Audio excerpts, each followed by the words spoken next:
जो मूल सृष्टि है उसको अनादि सृष्टि कहा जाता है, और जो तना सृष्टि है उसको आदि सृष्टि कहा जाता है, और जो सनातन सृष्टि है उसको डाल सृष्टि कहा जाता है।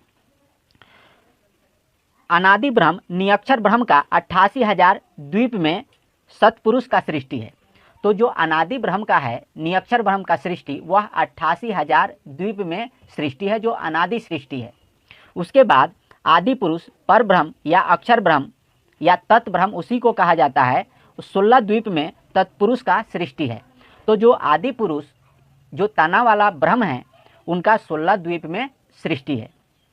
और सनातन पुरुष ब्रह्म ईश्वर देव निरंजन का जो सृष्टि है 7 द्वीप में सृष्टि है।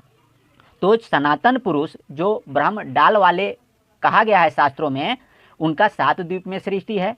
और जो तना वाला सृष्टि, जिसको तत् ब्रह्म, पर ब्रह्म, अक्षर ब्रह्म के नाम से जानते हैं, जिनका 16 द्वीप में सृष्टि है, वह अक्षर पुरुष का सृष्टि है, उनको परमेश्वर भी कहा जाता है। और जो पार ब्रह्म परमेश्वर हैं, निरक्षर ब्रह्म हैं या अनादि सृष्टि है, तो अनादि ब्रह्म का सृष्टि 88,000 द्वीप में सृष्टि है।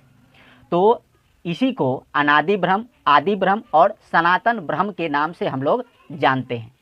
तो जो अनादि पुरुष परमेश्वर मूल वाला परमात्मा है, जो 88,000 द्वीप के सृष्टि के मालिक धनी परमात्मा हैं, वही पूजा चौका पे पूज्य परमात्मा है।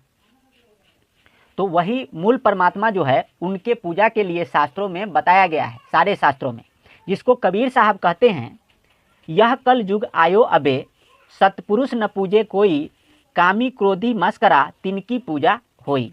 लोग भटक जाते हैं भक्ति मार्ग से और परमात्मा को त्याग करके मनमाना आचरण करने लगते हैं। तो सतपुरुष का मतलब होता है पूज्य पुरुष, जिनकी पूजा की जा सके।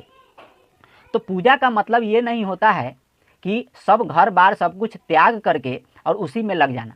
पूजा का मतलब होता है उस परमात्मा को आपदा विपदा में याद करना, कृतज्ञ रहना, और उस परमात्मा के अनादि निरक्षर ब्रह्म के नाम में यज्ञ और सुकृत कर्म और धर्म को समर्पण करना और अपने आप को समर्पण करना, यही पूजा का मूल अर्थ है। और उस परमात्मा को पूजा चौका पे विराजमान करके दंडवत प्रणाम करना और यज्ञ के निमित्त जीवन जीना। कलयुग का अर्थ होता है झूठ, छल, कपट, राग, द्वेष, ईर्षा, घृणा। तो कलयुग में झूठ, छल, कपट, राग, द्वेष, ईर्षा, घृणा लोगों के अंदर समा गया। तो पूज्य पुरुष को त्याग करके अन्य देवी देवताओं को पूजते हैं जो पूज्य नहीं है।